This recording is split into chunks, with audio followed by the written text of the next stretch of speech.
All right. So you saw Jimmy Buffett, Eric.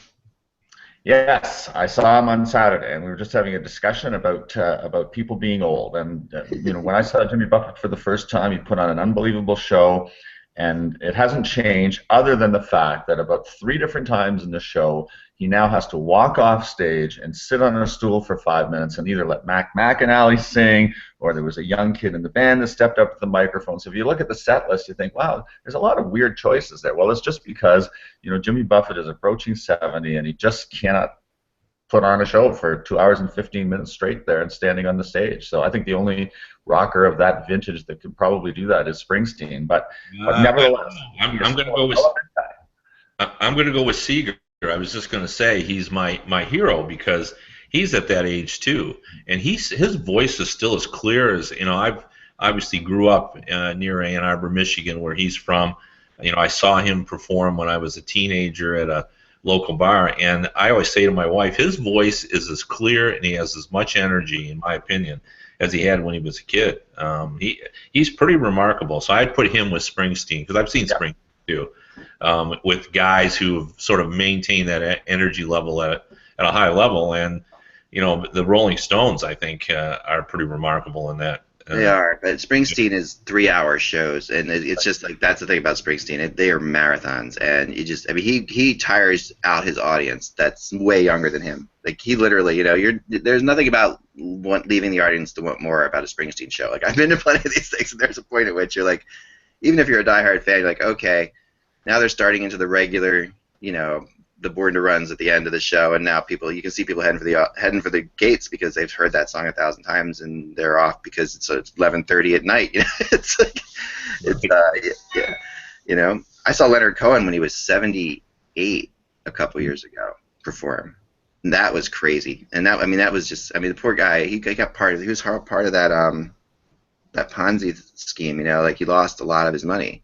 Yeah. And so he's back on the road. Here's a guy I think is the best lyricist in my opinion of all time. And Leonard, and I just seeing him perform, and his voice was just crazy good. And he's got that low voice now, and he's just really down there, and as opposed to Tom Waits, who's another great lyricist who's got that raspy voice, which is Tom Waits predates Springsteen in my mind. That's how old Tom Waits is, and it's like the same kind of thing. But oh my gosh, I was 2 rows from the stage for Leonard Cohen. It was at the Academy of Music in Philadelphia, which is where I grew up seeing the Philadelphia Orchestra play. And I've been on stage a lot in my life, and I've never heard a quieter stage. Like the monitors on that stage were turned back so low, you could hear people walking on the stage as the band was playing full out. And but they were all just phenomenal. They were phenomenal musicians. So it was awesome. Well, it's been kind of a weird week because the Allman Brothers, who really championed Southern rock, they played their last show this week. I think it was last weekend, right? Yeah. Yeah. So. And then you had the Cream bass player die this week. Yeah. Right? Was it the Cream, the bass player from? Who am I thinking? There was a bass player that died this week. Why can't I think of this? It's bad. One of the famous bass players. Yeah. So it's been a week. It's been a week, but yeah. But Eric, you're back from Vegas. That's why we're doing the show a little bit late this week. You had a reunion. Yes, yeah, I was out with 6 of the guys I went to high school with. It's funny, like everybody has sort of those touchstones in their lives. I went to college, I went to grad school. I'm sort of in touch with some of those people, and some of them are even in the business right now. But I'm closest to this group of people I went to high school with, and Neil McNeil in the early 1970s, and we've been. It was supposed to be the 40th high school reunion. It's actually 41 and a half years. It took 18 months to get the thing organized. That's awesome. The schedule is kind of weird and everything else, but we're still calling it the 40th high school reunion, and we're only 8.5 years from the 50th one, which is kind of good. Perfect. That's perfect. One of the wives was saying that that as opposed to everybody else, you guys are still everybody's got a little bit of hair, and everybody's still moving pretty well, and nobody's got anything really seriously wrong with them, and so we'll see. Hopefully we'll be alive and kicking for a while. But it's a fun place to go. Boy, the energy in Vegas is great. I saw the Jimmy Buffett show, but I also went to the $1 Million Quartet, which is a show that I missed on Broadway when it first came out because it was such a hard ticket to get. And so I saw it for the first time 2 nights ago right now, and that is an amazing thing too, because that's an era that we all missed. It's the idea of sort of the one moment in time at Sun Records when Jerry Lee Lewis and Johnny Cash and Elvis and Carl Perkins were all there at the same night. Some guys coming to the label, going to the label, some guys at the top of their craft, Jerry Lee Lewis just breaking in, and it is amazing how the musicians that they get to recruit, these guys have the same characteristics. They can mimic those songs. You really do feel like it transports you back to that time. It doesn't take a whole lot of skepticism or a suspension of belief to think that you're in that place. So anyway, it's a fun. There's lots of options in Vegas, and there's lots of musical options in Vegas, and it was a fun thing to do for us. That's awesome. I mean, I know you're usually there working for the awards ceremony, so it's kind of nice Yes. to be there just for fun. Yeah, I went there for fun not too long ago too, and it is crazy. It's its own world.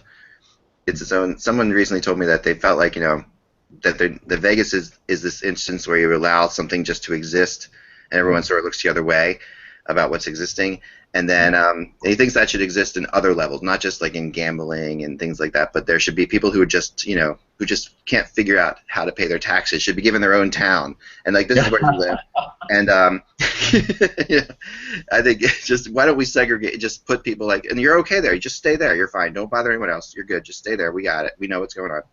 Well, it's Disneyland for adults, I think. I mean, it's Disneyland for adults. Disneyland. I know. It is, and it's so crazy, and it's just, I mean, my gosh, it is insane. I've been there for a couple things, and oh my God, I played a show there, a corporate show there years ago, where we just were put up in a hotel and allowed to do whatever we wanted to, basically by the corporation. And they said, if you want to get massages, if you want to get shrimp cocktails sent to you every 5 minutes, go ahead. And it was literally like a weekend of debauchery. I mean, just we just did everything. Oh, let's get another massage. We got one a couple hours ago. Yeah, let's do it again. Yeah. It was just that kind of thing. So we'll get into the show here. Got a lot to talk about. We're going to get into some of the things that we can do to fix the show, and we're going to talk a little Gordie Howe too. I'm sure you have some Gordie stories. Okay, so it's the 28th October, right? 28th of October, 29th of October, Wednesday. Thanks. Sorry. Wednesday, October 29th. We'll just do Kevin, you introduce yourself, then Eric, then I'll come back to me. Here we go. Hey, Hockey World. It's Wednesday, October 29th, 2014. I'm Kevin Allen of USA Today. And I'm Eric Duhacek of the Globe and Mail. And I'm Eklund, and you're watching the Cranky Hockey Writers Show on HockeyBuzz.com. This is the show where we bring together some of the finest writers ever known to man in the hockey world, and myself, to talk about these things that are going on in the world of hockey and trying to fix the wrongs, talk about news when it happens, and but mainly just tell you what's on our minds. And these are the two most interesting people that I know in the hockey world to do that. So before we get into how to fix the world today, because we're going to talk about some of the things we talked about last week, I do want to touch on Gordie Howe, who suffered a stroke and has been fighting this valiantly for a good long while now, and I know, Kevin, you wrote a book with Gordie. I'm sure, Eric, you had plenty of experiences with Gordie. I have a very few, but a couple that I think are kind of amusing or interesting. But what are your thoughts, Kevin, on this whole situation in Gordie Howe? I mean, it's obviously a huge topic, but I just wanted to know where you are right now with it. Yeah, I mean, it's sad. I mean, even though I think we've all been expecting this, he's been suffering from dementia, and I think, I live in the Detroit area. I've seen him around. I can see the decline in his health, through the years. But it's still sad because, he was the symbol of the NHL in my youth. I've been on record for many years saying I think he was the best all-time player, and I base that on, there's the big four, obviously, with Mario and Wayne Gretzky and Bobby Orr, but I've always felt he was the best player because he combined the physical aspect of the game along with everything else. Like, he was a dominant offensive player, but he was also just a mean physical player. He was like Messier and Gretzky combined, and not only that, but he was just such a great ambassador for the sport. I remember when Colleen Howe was first, his beloved wife was diagnosed with Pick's disease and was going through her own form of dementia. Gordie refused to put her in a care facility. He wanted her at home where he could care for her. And I remember talking to Bobby Hull about that at the time, and he said, I would expect nothing less from Gordie Howe because of the character of his personage. He said, I've known him for years, and that's just who he is. I mean, and the Colleen Gordie Howe relationship was very unique. Like, a lot of people, because she was so headstrong and opinionated, cast her in a negative light. But anybody who was close to the situation knows that she really was Gordie's, better half in terms of she helped him, not only him, but other players as well. Like Glenn Hall has told me through the years that it was Colleen Howe that sort of reminded all the veteran players that you could still make a living after you leave the game by selling your brand. Now everybody does that, but Gordie and Colleen were sort of first to recognize that, and so their legacy, in addition on the ice, was away from the game as well. And he was just such a he almost seemed indestructible, which I think is another element that makes this so sad. So at this time, I think I want to remember what I saw of him when I was young and went to Olympia Stadium and watched him roam up the ice with his elbows high. Glenn Hall told me that Gordie, even though he was 6 foot 203 pounds for his entire career, always seemed like he was 6'8", 220. And I always like to remind people, had he played in the modern game, I'm pretty sure Gordie would have played at about 230. I mean, he never worked out. But he would be, he'd been in the weight room, and he'd be much bigger if he was playing in the modern game. Wow. How about you, Eric? What do you think? So much to touch on there. I mean, the fact of the Gordie Howe hat trick, like an ubiquitous stat that the National Hockey League doesn't track, but but the idea that you can get a goal, an assist, and a fight in a game, that is a sign of the various dimensions that he's got. But I guess any of us who are parents have to focus on the longevity and the fact that he came out of retirement to play with his sons in the WHA, and that to me is the most remarkable thing. I mean, it's one thing to be able to play the game in your prime. It's another thing to sort of play the game in your dotage, and he did something that is unprecedented. I mean, he played, he had a career, and then he had a second career, and so and he played at a high level. I mean, he scored when the WHA merger happened. He came back and he scored 20 goals again in the NHL. I mean, that is an extraordinary thing. And if you look at the way the National Hockey League is composed today, I mean, people talk about the WHA. It took a long time for the NHL to recognize that there's more to Canada than Toronto, Montreal, and eventually Vancouver. It was only because of the WHA that teams came to Winnipeg, that teams came to Quebec, that came to Calgary and to Edmonton. And to me, Bobby Hull and Gordie Howe were the linchpins of that. The notion that when they finally had that merger, that Gordie Howe had a chance to play in that All-Star game with Wayne Gretzky. I think that was in Detroit, right, Kevin? I mean, that's my recollection. Yeah, and so, like where we are today in the National Hockey League, the fact that there is this presence in Canada, that Canada has an impact now in terms of great television revenues, the fact that the people here care so much a game, who knows if that would have ever happened if it hadn't been for the success of the WHA, and the WHA wouldn't have survived nearly as long as it did if it hadn't been for Bobby Hull and for Gordie Howe. That's a great point. And because the WHA bringing 4 teams in, that's sort of unheard of in any league. At that time, to bring 4 brand new teams in. At the time that they brought in Quebec, Hartford. No, 5 teams, right? I'm sorry. No, Quebec, Hartford, Winnipeg, and Edmonton. Yeah, right. And then Calgary. Sorry, yeah, Calgary. It opened the door. I mean, it opened the door. Canada was always thought of as those 2 great traditional markets, but it was mostly seen as a feeder league. I mean, Gordie was one of the how many players that came out of rural Saskatchewan and had that coming from near poverty, Sears catalogs for shin pads, horse puckies for pucks, and became stars of the game. But there was sort of a sense that Canada was useful for feeding players in the NHL, but before the WHA came along, before NHL expansion came along, there was like a Western Professional League in the West, and a lot of players, that's what they aspired to. That was the highest that they could reach, and I think that the fact that they were willing to take a chance on those markets has proven to be absolutely correct. I mean, every one of these franchises is solid. It's really the financial underpinnings of the National Hockey League right now are strong because of the presence of those 7 Canadian teams right now, and there's an appetite for more of that. And as I say, if you sort of trace the line, it wiggles a little bit, but I think you can really bring it right back to those two players.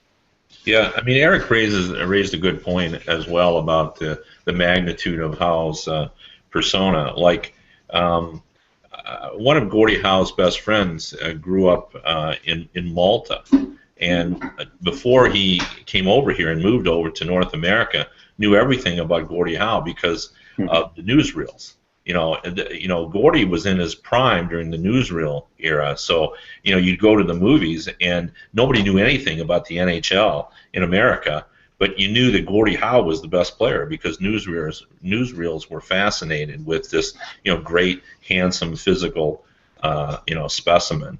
And the other thing that I think is interesting about Gordie is just and another point too, like when he fought Lou Fontinato in the famed fight that sort of established him not only as a star but maybe the toughest guy in the NHL. What's unique about the Gordie Howe hat trick is he only had 2 of them in his career.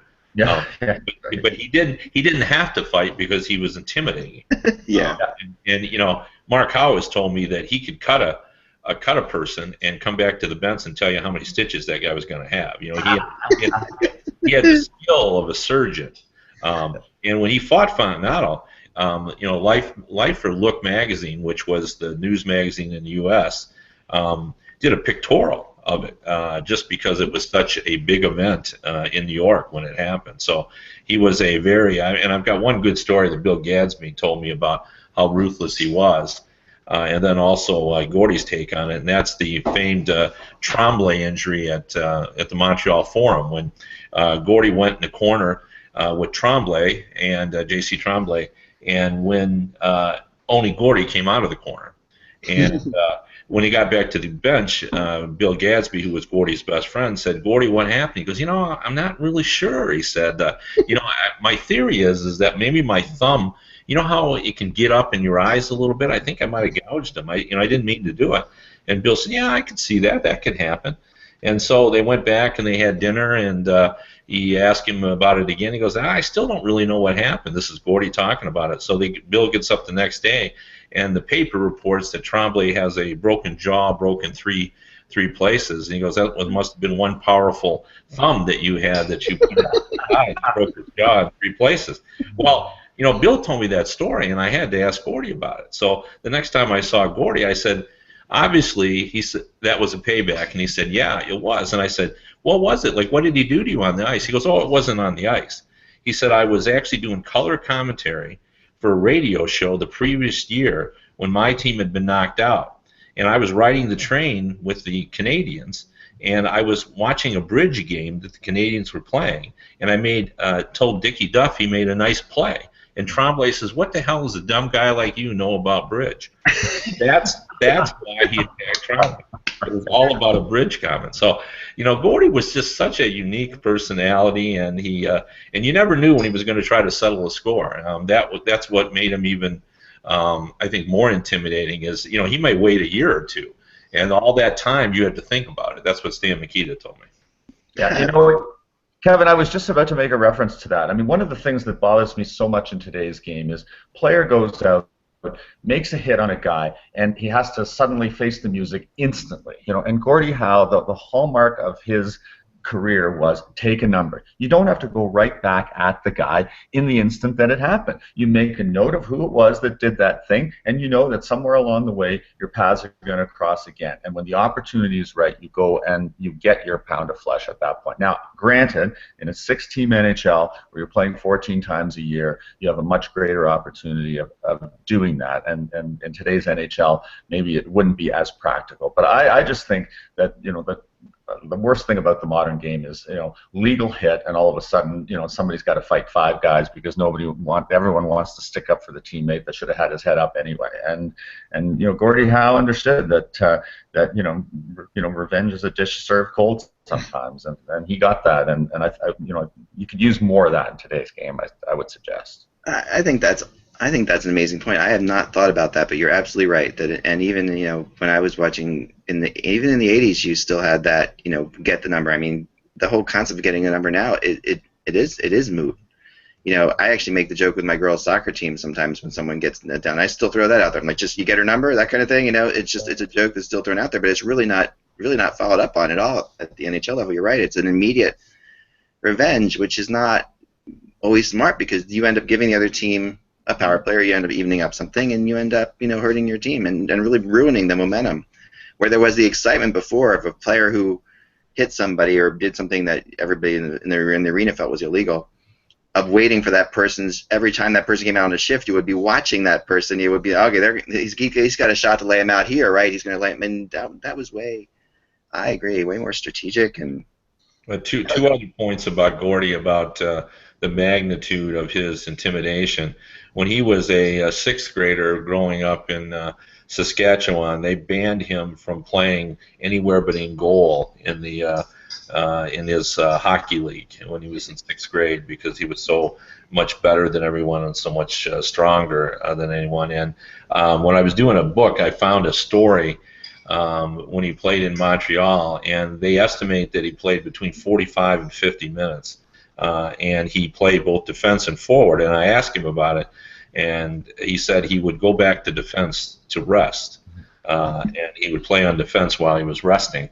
He would move back up front. So, and that was the night that somebody referred to him as the Babe Ruth of the NHL. There was a quote in the news story. That's awesome. I love that. My dad, my memory of Gordie Howe, you know, I just saw him play obviously when he returned with Hartford. But as a kid, my dad was a rabid Red Wings fan because of Gordie Howe, and he would. We lived about 65, 70 miles away from New York City at the time in southern New Jersey, and that's where my dad and mom grew up, right around the corner from where I grew up. And when my dad was a kid, he would take his 1-speed bike when the Red Wings came to town, and he would ride to New York City on his 1-speed bike to watch the Red Wings play the Rangers at Madison Square Garden.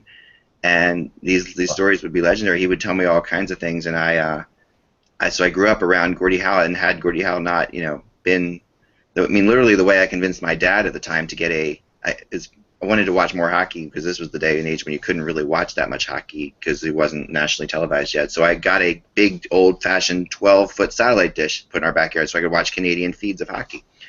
And this is when I was 10 years old. And the way I convinced him was, you know, we're going to be able to watch Red Wings games. And he's like, oh, okay, yeah, for sure. You know, that's how we did it. And, you know, out there, and you know, and that was when the Red Wings were terrible. And you know, but before that, I was listening to, you know, Dave Strader on, I think, WJBR, I want to say. You know, in the scratchy AM radio all the time to every Red Wings game. So I was completely in tune with this. And then shortly after my father died, and this was the craziest thing. I was in the media room, and my friend Scoop Cooper, who's one of the Flyers historians, has been around the Flyers organization since 1967 when they came in. I always sit with him because I love to hear these old stories. That's one of the reasons I wanted to do the show. I love these stories. So I went into the media room, and he's always sitting with scouts. Like I you know, met people like Al McIsaac and all different folks like this, you know, that I can think of. So I walk in, and there's Scoop, and he's looking over his shoulder, and he looks back at me and says, "Hey, why don't you sit down with us?" I said, "Great," you know, and he says, "Have you met Gordie?" And it was just, to me, this could have been, you know, Gordie anything, you know, they were sitting next to him. And so because it's just a white-haired guy, turns around and says, "Hey, how you doing?" And it's Gordie Howe shaking my hand. I'm like, I have not met Gordie, but you know, I was just telling. This was like only a very short period of time after my father passed away, and I literally spent the next half hour sitting across from him and talking about my dad and what it was just and he was so gracious. I mean, he's heard this kind of stuff all, you know, and I was trying not to be stupid or you know, a dumb fan, but it was just he was so amazingly gracious about the whole thing and literally just talked to me for the whole half hour. And you know, I said, you know, I grew up with Gordie Howe jerseys hung up in the house, which I did. I mean, that's literally what that was my memory of him is how gracious he was. I'm sure you guys had similar experiences. Eric, maybe? Yeah, yeah. I mean, you know, he would occasionally, like I'm like you. I just caught the tail end of his career live. So the only time that I ever got to meet him was, you know, like on autograph tours, on public appearances, and this and that. And he had a manner about him that it's hard to put my finger on it. There was a calmness about him. You know, you had to sometimes wait for an answer. You know, I think we're in an era now where you want to fill the time between an answer very quickly. If someone takes a second or two even to pause to think about what you just said, you feel like you have to rush in and fill in the gap. And you'd watch him around people, and you just, you know, he had a smile and just a way of handling people, and everybody that was like in a line for an autograph or was there for, you know, and he didn't give long speeches, not the times that I was there, you know, it was just short and to the point, but everybody felt that their lives had been touched by somebody that, you know, was a star in the game. And again, hockey matters here, and Gordie Howe was Mr. Hockey. And so there's a special talent that comes with that, you know, that, you know, you feel, you leave the encounter feeling like you know him a little bit. I think that's what you're trying to say with that's exactly it. You know him a little bit, you know, even though, you know, like maybe you don't, you know, who knows what happens, and, you know, beyond that, but you know, and you see that a lot with hockey people anyway. There's a graciousness about them that allows them to sort of, you know, bask in the glow of everybody around them who's excited there, and just handle it with great aplomb. Yeah, I mean, he is our Wilt Chamberlain. He's our Babe Ruth, right? He's Babe Ruth, you know, to hockey. And you know, as far as in my mind, as far as legendary as you can get, you can't get bigger than. You can't get more legendary. And like you said, he made you feel comfortable, even though he, you know, himself has talked to hundreds of thousands of people who were, you know, feel this are awestruck by the fact they're with him. Kevin, what was it like to do a book with him? Oh, I thoroughly enjoyed the process. I mean, you know, he's such a gracious man, and he's a really you know, even at an advanced age, he was a great storyteller, and he enjoyed the process. You know, he enjoyed doing the stories. Like he liked reliving, you know, the days, and he had great respect for his adversaries. You know, like if you wanted good Rocket Richard stuff, if you talked to him, you know, you'd have a real good handle on what type of players. He did excellent analysis of the players he played against, and he had a lot of respect for them. You know, there weren't too many guys that he really disliked. I mean, there were times, obviously, on the ice, but I would count that among my, you know, greatest experiences of dealing with him, you know, on that book, and you know, interviewing him. You know, I probably interviewed him in depth maybe 10 or 12 times in my career, and I'm just guessing, but there were, you know, several occasions. You know, USA Today did this you know, story where we interviewed you know, Gordie Howe and Wayne Gretzky and Bobby Orr and Mario Lemieux, and did a big story on that, and he was, you know, really, you know, good on that. But I wanted to point out too that and I didn't see this, but I've written about it and interviewed people that were there, was the All-Star Game ovation at Joe Louis Arena, and Reed Larson was actually standing next to Gordie at the time. And he says it had to be the longest and loudest and most passionate ovation that he had ever seen in a hockey rink. And it, you know, he estimated that it was 10 minutes. Now I've gone and looked it up in news stories, and they say it only lasted 2 or 3 minutes. I mean, I think there's always a tendency to exaggerate, and it feels much longer than it is. But from talking to people that were there for that, it probably ranks. I mean, again, you know, the story there obviously is he had left to go to the WHA. They had made him a vice president, and he uttered the famous line about getting the mushroom treatment where they put you in a dark place and shovel, fertilizer on you. And he didn't really enjoy his VP role because he felt it was more ceremonial and he really didn't have a say. So he'd gone off to play with his sons, as Eric said. And I actually got to see him play in the WHA because there was a team in Cincinnati and I was in college. And because I was a Detroiter, I would make the pilgrimage, like it was like I had to do it every year. I would go down to Cincinnati. I think Jacques Demers was coaching that Cincinnati team. I can't remember for sure, but anyway, I would go watch him play. And what was evident when you watched him play in the WHA is how protective he was of his sons. They were young.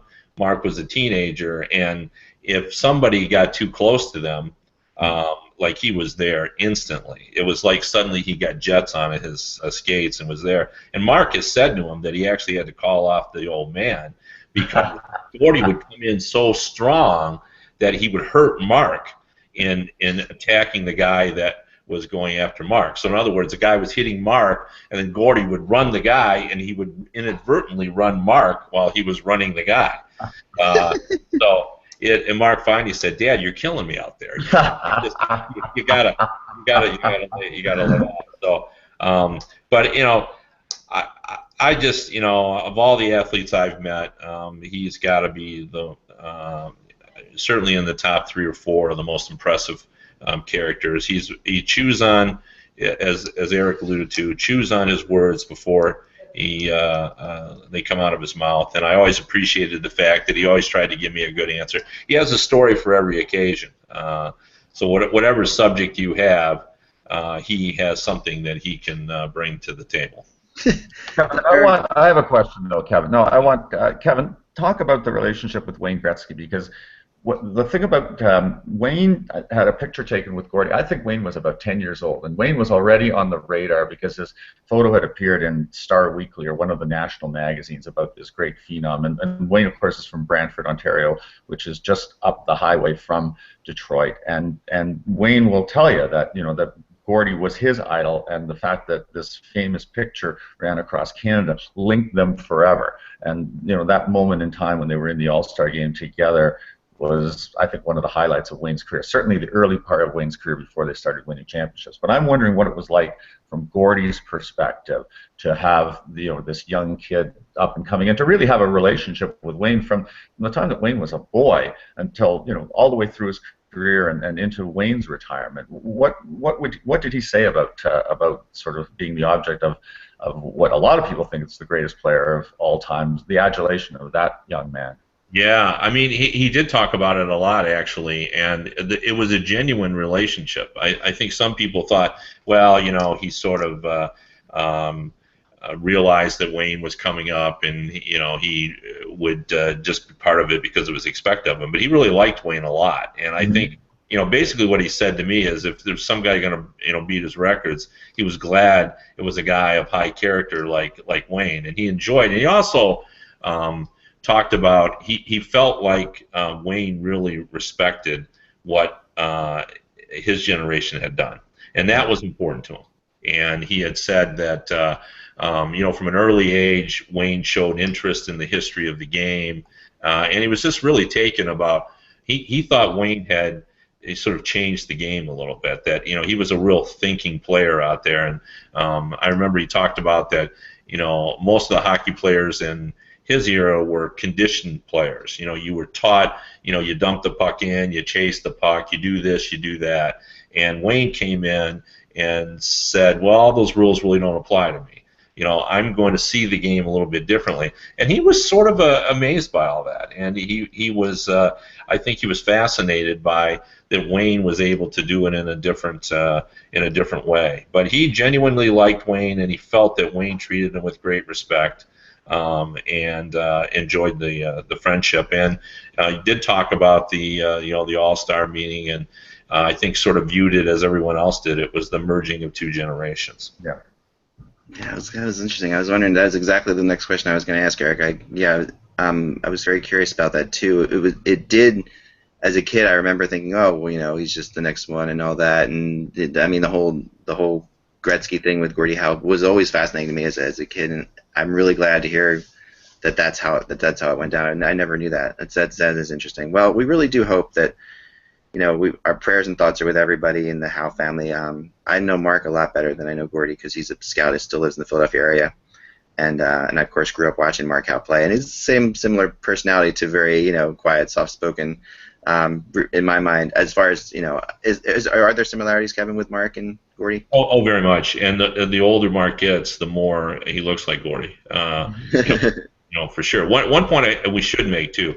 I think one thing that did bug Gordie is he feels like he should have gotten credit for his WHA stats. Like it really bugs him that people want to separate those stats. If you said to Gordie today, even in after suffering dementia, how many points he has, I'll bet he'll tell you the total number of WHA and NHL combined. Like that bugged him. It bugs him that people don't want to give him credit for what he did in the WHA.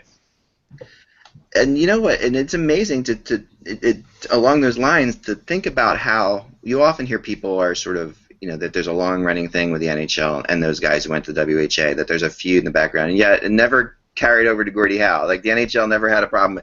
It happened with other players. We've heard other players had issues, but it seemed like Gordie Howe transcended even that.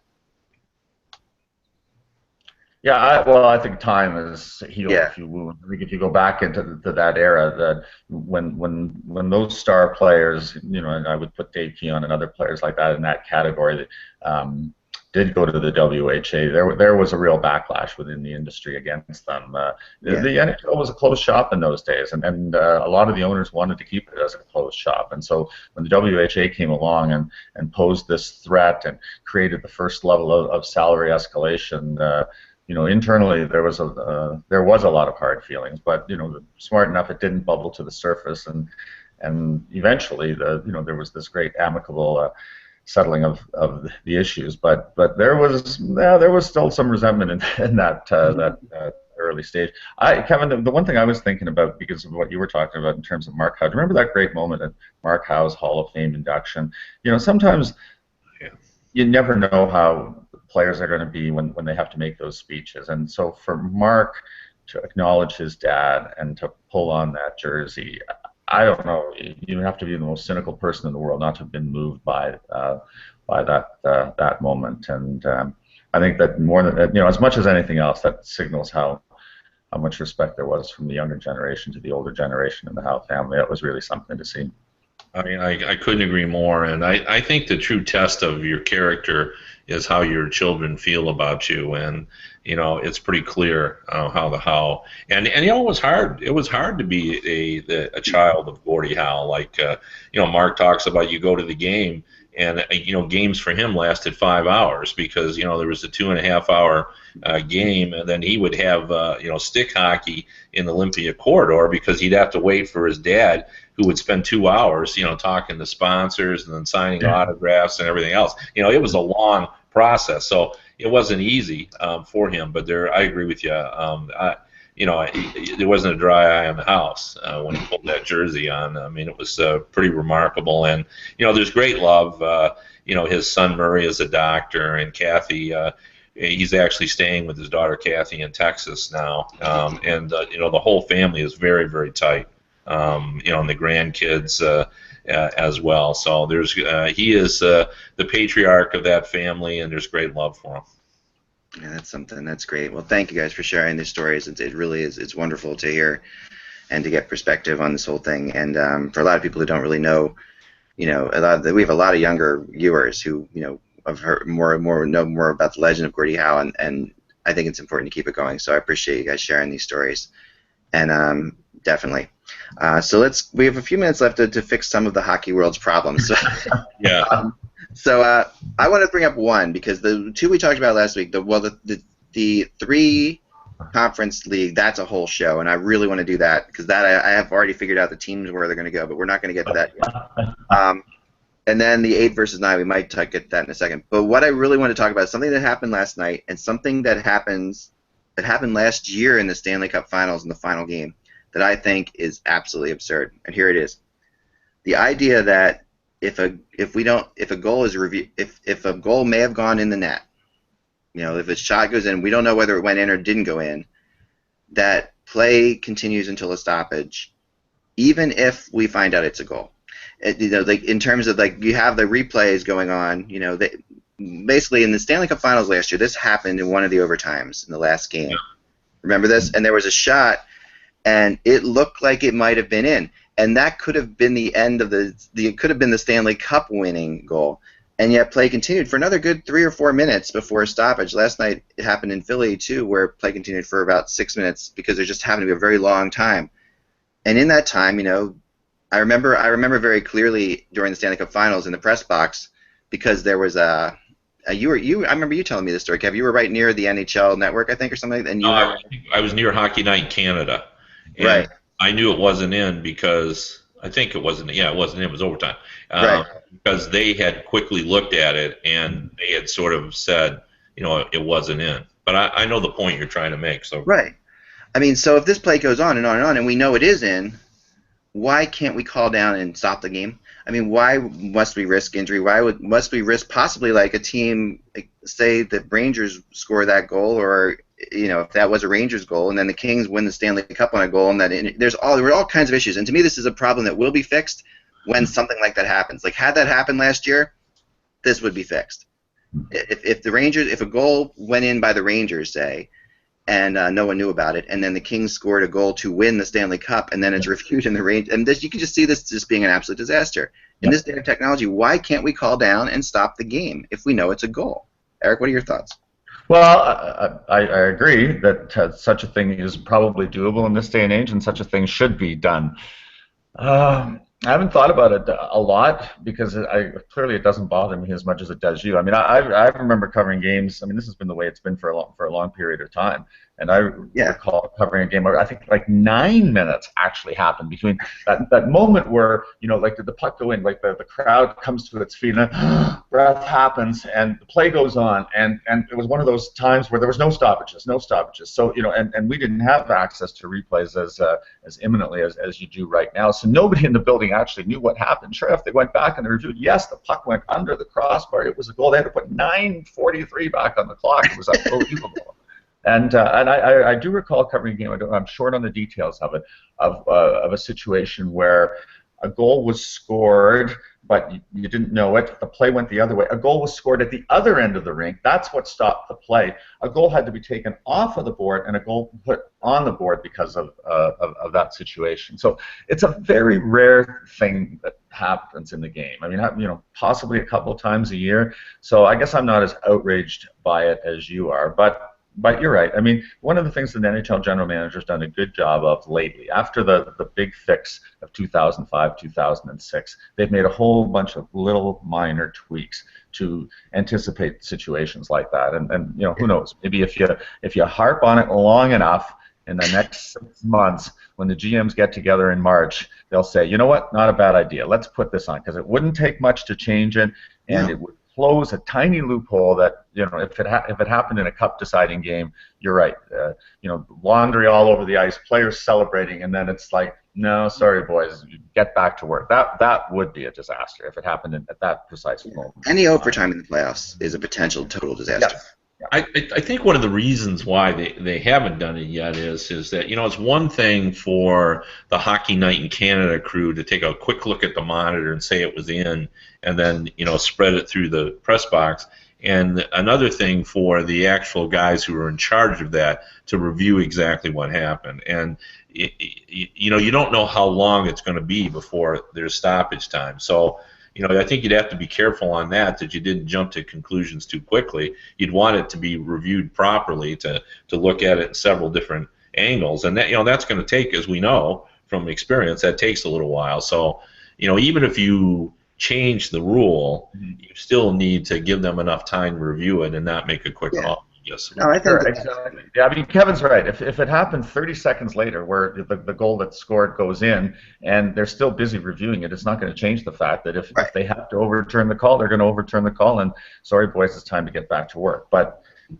you're right. An awful lot of times, especially in overtime, play can go on for a long, long period of time before you get a stoppage in place. So if you have the opportunity to properly review it and say, okay, that's in, stop the play, you could certainly get the referee's attention, the play is whistled down, and time is put back on the clock. But there's no one-size-all, 100% perfect solution to that. The goal could be scored 10 seconds later. You know, you miss on one end, and they score on the subsequent rush, and it doesn't change your scenario at all. No, you're right. You're right, and it could happen quickly. But I think that how long does it take, really? Like 2 or 3? Well, for some it's clear cut. For some reviews, yeah, it's no, not. that's for sure.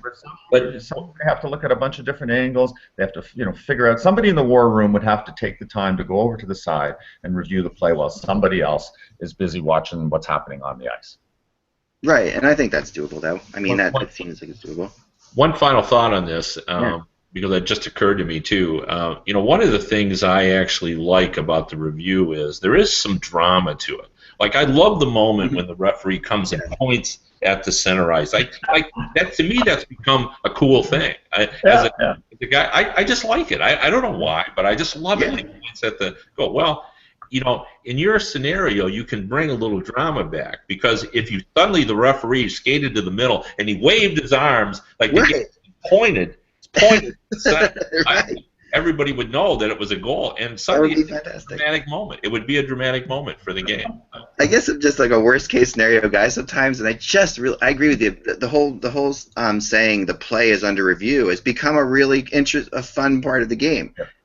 Just the announcer saying the play is under review can either bring up incredible cheers or horrible boos. Like last night, I saw a game end on a play that was under review. Like, I was at the Flyers game, and Braden Shen goes in on a breakaway, and takes the shot. And I know that the whole time everybody's like, oh, it went in, because I was sitting with my family last night, like about 10 rows behind the goal at the game. I bring them about 2 games a year. We get to go, all 4 of us, and I'm sitting there and I'm saying, well, Jonathan Quick is going to argue here that he was pushed into the net. It's obvious the puck's over the net, but he's going to argue he was pushed in, and that's why the ref originally called it not a goal, and that's going to be a tough. I thought that's why he originally called it not a goal, and that was going to be a tough thing to overturn, and it did take a little while, but then, yeah, you're right. The whole play is under review, and people starting chanting goal, goal, goal, and waiting for him to come to the ice, and and then you see that moment when he's talking to the guy, and you see Wayne Simmons skate away with his stick up in the air before the referee even says anything. Like, I heard him say it was a goal, and then the crowd goes crazy, and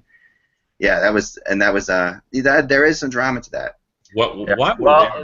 Remember the Stanley Cup final in 2010, right? Philadelphia and Chicago. They're playing in Philadelphia. Patrick Kane shoots the puck. Yeah. He shoots it in. No one else in the building knows where it is. Patrick Kane is celebrating by the bench because he has won the Stanley Cup, and everybody else is going, "What, huh?" And so, like that.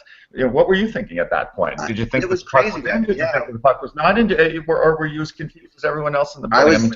The player doesn't celebrate unless it's in, but who knows what the review tells you? So that you're talking about a scenario. The interesting thing about that, and you're exactly right. Yeah, the interesting thing about that moment was I was in the press box, so we did get that did happen. We got, and the people in the arena, they never showed. Still to this day, they haven't shown the replay of that goal to that crowd. They never knew how that game ended. When they were there, I saw it obviously 100,000 times after that. But if Kane doesn't go nuts there and they just keep playing, why did the play stop? That's what I always wondered. Why was the play whistled down? Because it was just that Kane's going like crazy. Yep. Ref's like, okay, we're going to whistle it down because the player's going crazy? Yeah. But even the players on the Chicago bench told you afterwards that there were players that had no idea what was going on. They figured they won the Stanley Cup because Patrick Kane was celebrating. That is the only way that they knew that had happened. Yeah. While we're here, can I just make a personal plea for all referees to work on their goal call too? They need to watch baseball umpires when they ring a guy up, because to me, I love the different ways umpires ring guys up. When I call third strike, and I would like to see our officials, the referee, when they make that goal call, give me a little heart in that. Point there, give me a little excitement at that point in time. Some of them just turn around and point to the thing, and other guys, give it a good, strong push, and it adds a layer of excitement to it. So let's work on that goal call. We have had twice this year, by the way, in only, 4 home games in Philadelphia, where the ref's mic has come on in the middle of play for no reason. Like last night, I don't know if you've had this, I don't know what's happening or if they've readjusted it, but one time, before he's about to announce the penalty, he's going over to the box somebody's arguing with him, and his mic comes on, and he yells, "Shut up and get in the box," to the player. And this goes over so this is a bad thing or a good thing? It sounds like a good thing to me. I don't know. It's great over the entire arena. Last night it happens. There's a loose puck in front of Quick, and they're pouncing away, and you hear "loose, loose, loose" just yelled 3 times as loud as through the PA. And my daughter's like, "Wow, who's yelling loose?" You know, I'm like, "Well, it's the refs. He's got this microphone. He's yelling the puck's loose." But you know, it's not supposed to come on at that point in time. But it was pretty, you know, that just became like a chant, and then there was later in the game the puck was loose again, and everyone started in the chant section started chanting "loose, loose, loose." It became a thing, you know, a quick meme. But yeah, it was it was a lot of fun. But I don't mind that. I think maybe those microphones should come on accidentally more often, because you know, when you think about all those mic'd up segments that you sometimes see on television, you know, they tape them, they excerpt them. Half the time, I can't tell what they're saying anyway. It seems like gibberish. So if you could actually hear what the referee is saying, I think that brings a new dimension to the game. I like that. Maybe they should have their microphones turned on all the time. They should. They should. And this is my last thing I'll say about this, because we're on this kind of topic. Another beef that I have, and this is the one beef I want to get your opinion on this. I know you guys get in the main press box at these Winter Classics, and I don't. I end up in like some sort of extraneous place. But so what I've taken to is buying tickets to the Winter Classic. Like, I'll go to the press thing, and then I'll go in my seat and watch the press thing, and then I'll come, because there's so many press, they don't have enough seats for all the press at these Winter Classics. So so sometimes I get seats like in the outfield, or for not very good seats, and I've realized that there's a huge part of people watching the Winter Classic game that can't follow what's happening. Like, I've sat, and you really don't have no idea. If you sit in the outfields of these, if they're in baseball stadiums, you see like this much. If my head's the boards, you see that much of the players. You see the boards, you know, which maybe should be clear or something. But you see the boards, and you just see the players' heads skating back and forth. And you know, you can't really, you don't have the monitors, or you know, there's not like these giant screens. So I pled to the NHL. I'm like, you should be putting play-by-play, pumping play-by-play into the arena, like into the stadium out there where these people are, because that just a little bit of play-by-play would help a lot. Like, you could actually see the players going, but you would actually also know what's happening. And you know, and that's been to no avail as well. But just a little. It's interesting you should bring that up, because you know, at the Winter Classic, and I've been to all of them, we never have sound on the televisions in the press box. But in the Winter Classic, when I was president of the PHWA, I always requested sound for the Winter Classic, because it's important that we know what's happening on the ice because of ice conditions. And you can't see everything from the press box. So I always do request it. So I agree completely with you that you know, for a Winter Classic, it's such a unique venue and a unique event. I just think that would actually add to it. Like, why not just put it over the speaker, play-by-play of Mike Emmerich calling the game? I think it's a great idea. I'd have no problem with it. And you know what? We're in the main press box for those events, but our view isn't that much better either. I mean, the last outdoor game I was at was the one at Dodger Stadium, and it's the same thing. I mean, you know, those are premium seats that we're sitting in, but you're still a mile and a half from the field. I think it's the difference between the sightlines in baseball stadiums and football stadiums. I think football stadiums, for the most part, are better constructed to host Winter Classics, and I think that the NHL understands that baseball stadiums are not ideal, just because the sightlines for baseball are so completely different from hockey. And I know I was at ice level for a time during that Winter Classic, and you're right. You know, you see from the neck up of the players going by. It's not the traditional thing. But do people actually go to the outdoor games the way they would for the 40 other regular season home games that a team would play? I don't think so. I think they go for a completely different experience. It's a stadium experience. It's like attending an event. It's the difference between seeing a single artist in concert and going to an afternoon festival and drifting in and out.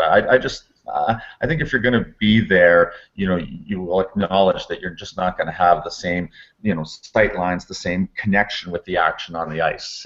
You know, you want maybe a little bit better of a connection with the action on the ice than you get right now, but you're willing to give that up to be part of that stadium experience. And then 2 nights later, when your team is back playing at home in their regular arena, then it's back to watching like an authentic NHL hockey game. I do agree. It is more of an event. The coolest thing to me still about all the outdoor games is the moment you first see the ice on the field. I mean it's better than the game itself. It's just it brings you back to as a kid walking into a real baseball stadium for the first time and just going through the big cement into the stands area and seeing the field.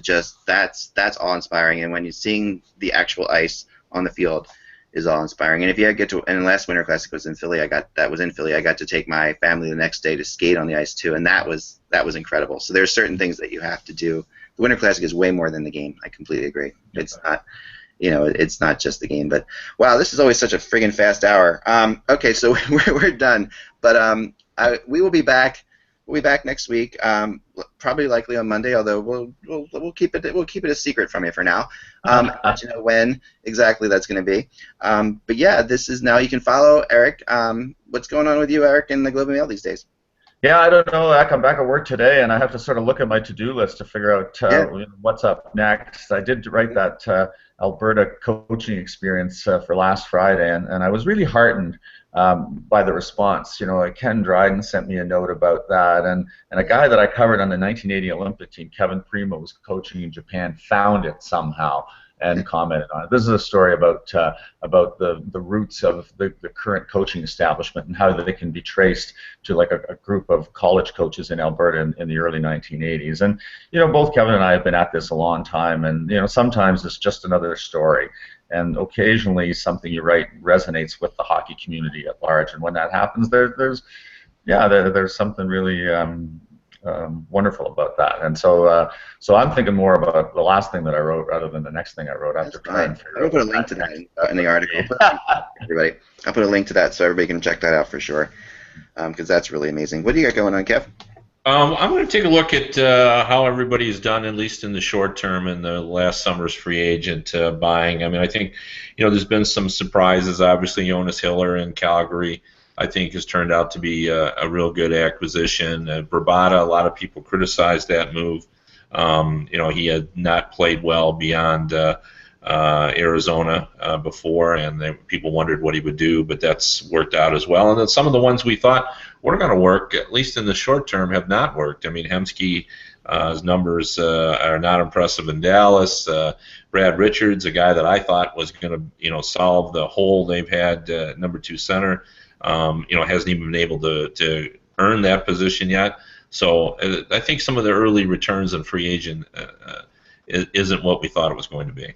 Yeah, I think that's really interesting. I'm working on, in terms of big stories, I'm working on, I think, the difference between the top and the bottom just in the beginnings of the seasons. If you go back, like I did this last year, and I'm continuing on this year with another story based on all the stuff I did last year, because I went back 10 years. And there's the disparity between the top and the bottom early in the season is bigger every year. I don't know why this is, but you have these big teams that go out, to these giant starts like the Ducks, and then you have the Sabres. You have that huge point disparity. If you go back in time, you don't see the point disparity from the top to the bottom being as big. It just seems like I don't know if that we're trending towards an era of my theory. That I'm trying to maybe come up with here is, are we trending towards another era of of dynasty teams, of teams that are like, or is this just a result of some teams just bottoming out? Like Buffalo is just has bottomed out more than I even thought they could bottom out. I mean, just watching them, I saw somebody did an analytics on them the other day that was just stunning. I mean, they're bad for a bad team. They're bad. Yeah, well, Carolina Hurricanes just finished a tour through Western Canada, and they might be worse than the Buffalo Sabres right now. They did get Eric Stahl back for the game against the Vancouver Canucks, and hopefully that will make a difference. Jeff Skinner's back from the concussion and probably needs a little bit of time to find himself. But Carolina, based on the 3 games that they played out here, they could have one of the poorest totals for the modern era. Like sometimes, you kind of have to eliminate the Winnipegs and the Washingtons of the 70s and 80s. But if you punch the numbers from 2000 on, which is, I guess, what we would call the so-called age of parity, I wonder if Carolina can't get this turned around, if they won't have one of the worst seasons in NHL history. They are really struggling at this point in time, and I'm not sure what it will take to get them back on track. But they need to hit the reset button when they get home, because they are bad right now. Yeah, they're just getting killed with injuries. It's just terrible. Well, guys, we'll see you again next week. Thank you so much.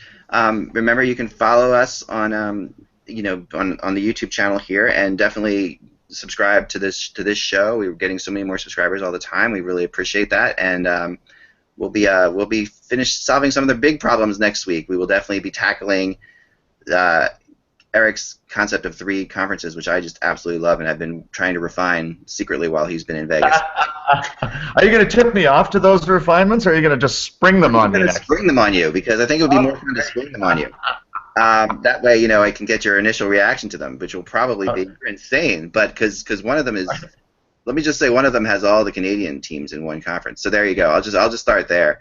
I can tell you right now that that's insane. But anyway, I'm joining Eric on that. That's insane. Well, that's just the beginnings. It gets worse. All right. So remember, guys, without the buzz, it is just hockey talk to you.